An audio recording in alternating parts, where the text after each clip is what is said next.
Bom dia, Juliana. Pois Juliana, a Miriam já está aqui para a gente falar exatamente desse esforço aí do governo de votar na reforma e nisso está abusando das concessões, né, Miriam? Exatamente, Ana Paula, a gente fica assim no pior dos mundos, porque o governo faz concessões para aprovar a reforma. Essas concessões significam aumento de gastos. E também o governo não se empenha pela aprovação das medidas de ajuste que o próprio governo mandou para o Congresso para garantir o orçamento do ano que vem. E não tem a reforma. Então, ele aumenta o gasto e não aprova a medida que reduziria o gasto. Essa é que é a confusão em que está. E a matéria mostrou as várias concessões. Concessões inacreditáveis, como, por exemplo, reduzir o pagamento, perdão, de parte da dívida do setor rural com a Previdência, né? E dívidas antigas, né? Concessão para setor, para as pequenas e médias empresas, que já tem muito benefício, então é mais concessão. E está discutindo noutras concessões que não tem a ver com isso. Está discutindo uma concessão para empresários do setor automobilístico, de novo a indústria automobilística, que chama Rota 2030, que até 2030 concessões, redução de impostos até 2030. E o outro, que é o Repetro, que está para ser aprovado, que é para isentar a importação e a produção de máquinas e equipamentos para o setor de petróleo até 2040, justamente o setor de energia de fonte fóssil. No mundo inteiro, essas concessões estão diminuindo, aqui a gente está mantendo até 2040, essa é que é a proposta. Então, fica difícil, quer dizer, faz muita concessão aos empresários, faz muita concessão aos setores, aumenta gasto e não aprova a reforma da Previdência, que supostamente era a contrapartida. Exatamente, concessões exageradas e não tem os votos garantidos. Agora, se com tudo isso não conseguir votar esse ano, para o ano que vem vai ficar ainda mais difícil. Fica mais difícil. Isso que o ministro Diogo Oliveira falou é uma jogada de toalha, vamos combinar, né? Ele falou, se não for esse ano, pode ser no ano que vem, se não for no ano que vem, no outro ano, ou seja, fica para as calendas essa discussão. E é importante a gente lembrar que o estudo do IPEA falou em 2060. Eles fazem esses estudos, os especialistas, 2060, porque eles fazem uma projeção até onde vai, inclusive as projeções de população do IBGE. Mas a situação é crítica agora e a cada ano aumenta a população de pessoas de mais de 60 anos ou mais, em 4%. E o problema todo é o seguinte, é que antes de ficarem idosas, as pessoas estão se aposentando. Sim. Esse é que é o ponto. E quem tem mais se aposenta, tem mais chance. Quem é pobre se aposenta com 60, 65 anos.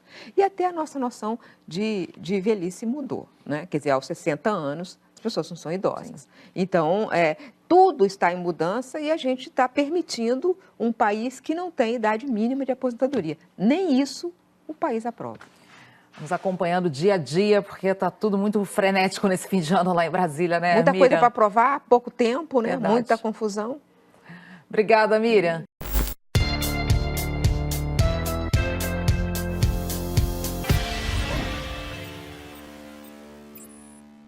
O primeiro obstáculo que o governo precisa atravessar é conseguir aprovar a reforma da Previdência, né?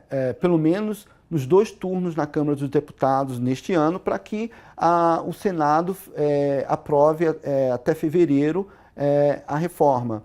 E essa reforma da Previdência é fundamental para as expectativas dos consumidores, dos investidores, para as expectativas do mercado financeiro, de que, por exemplo, a partir de 2019, o governo consiga cumprir o teto de gastos. Né? Sem uma reforma da Previdência, isso vai ficar mais difícil. É uma chance de curto prazo, quer dizer, grande parte do ano de 2017, ele foi corroído no pós-delação. Isso aconteceu em maio, a gente já está em novembro, são 6 meses que se passaram, onde o governo não teve nenhuma força política de andar com as reformas. É inevitável realmente acreditar que, como eu citei em relação às eleições, até abril, maio, ainda haverá algum espaço, talvez menor do que a gente teve ao longo de 2017, mas ainda haverá espaço para algumas votações. Mas certamente essa janela vai fechar ali. A partir dali, onde vai começar a haver as desincompatibilizações, as candidaturas vão começar a ser mais bem definidas, eu acho que o foco vai ser todo na eleição. Reforma da Previdência, reforma tributária, política, está praticamente engavetada, muito fraca até agora. essas reformas elas são incompatíveis com as eleições. A eleição é um livro aberto, a gente não sabe o que vai acontecer. Estão antecipando um quadro que eu acho que ainda está muito cedo. As eleições do ano que vem são eleições especialmente desafiadoras, porque está se configurando um quadro bastante aberto. A gente está no final de 2017, mal sabem quem serão os candidatos de 2018. Não foi formado nenhum candidato forte de oposição por enquanto, e existe uma dúvida muito grande do mercado em relação ao destino do país, dependendo de quem for o candidato eleito. O país é carente de reformas, e as reformas precisam estar na agenda do candidato eleito para que o mercado performe bem. É por isso que as eleições do ano que vem são extremamente importantes, talvez as mais importantes das últimas décadas. Isso gera um pouco de insegurança, isso gera incerteza. Isso pode trazer, sim, volatilidade nos mercados, dependendo de quem sai na frente nas primeiras pesquisas, do discurso, se abandona o discurso das reformas, se faz um discurso completamente contrário às reformas e sai na frente, isso pode trazer ainda mais incerteza, né? Então, acho que esse é o grande problema de uma transição presidencial. Citando a reforma política, né, houve uma mudança muito grande em relação ao financiamento das campanhas, o fundo partidário vai ter um papel muito importante.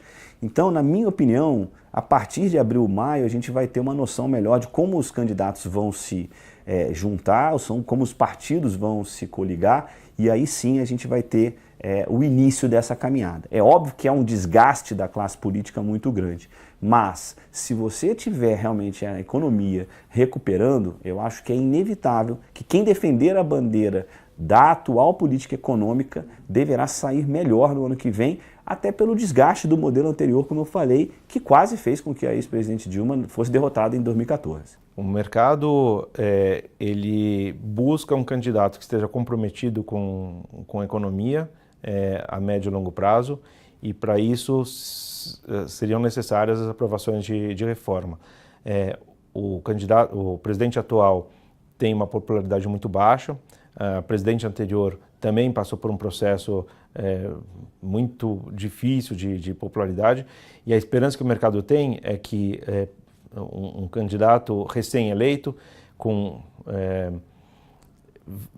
ele vai gozar de alguns meses de lua de mel com o Congresso e com a população, com a força do voto, das urnas, etc., e seria o período ideal para que as reformas avançassem. Então, acho que essa é a grande esperança que o mercado tem, de que um candidato mais desenvolvimentista e mais comprometido com o país a longo prazo possa endereçar as reformas já a curto prazo. E aí eu acho que o mercado está esperando os candidatos de centro. E aí a gente poderia enumerar o candidato Henrique Meirelles, que é candidato, já se colocou como candidato, ele vai ser indicado pelo partido PSC, se não me engano, né? E pode surgir o Dória, o Alckmin também é uma força que está surgindo. Talvez seja o Alckmin, aquela chapa puro sangue, né, do PSDB, Alckmin, vice Dória, não sei. Mas, enfim, estão surgindo alguns candidatos de centro, mais equilibrados e mais afeitos à agenda econômica atual, que é a agenda certa. Na minha opinião, um candidato que tenha o apoio dessa coalizão que apoia hoje a política econômica em vigor, eu acho que ele vai ser um candidato mais bem visto pelo mercado, pelos empresários, pelo establishment econômico. Isso não quer dizer que esse candidato não vai ser um candidato popular, muito pelo contrário. Como eu falei, eu acho que a economia é muito importante no cenário eleitoral e possivelmente, se esse candidato que estiver defendendo essa tese num momento que a economia estiver dando sinais de recuperação, eu acho que ele se tornará claramente popular, mesmo sendo apoiado pela atual coalizão.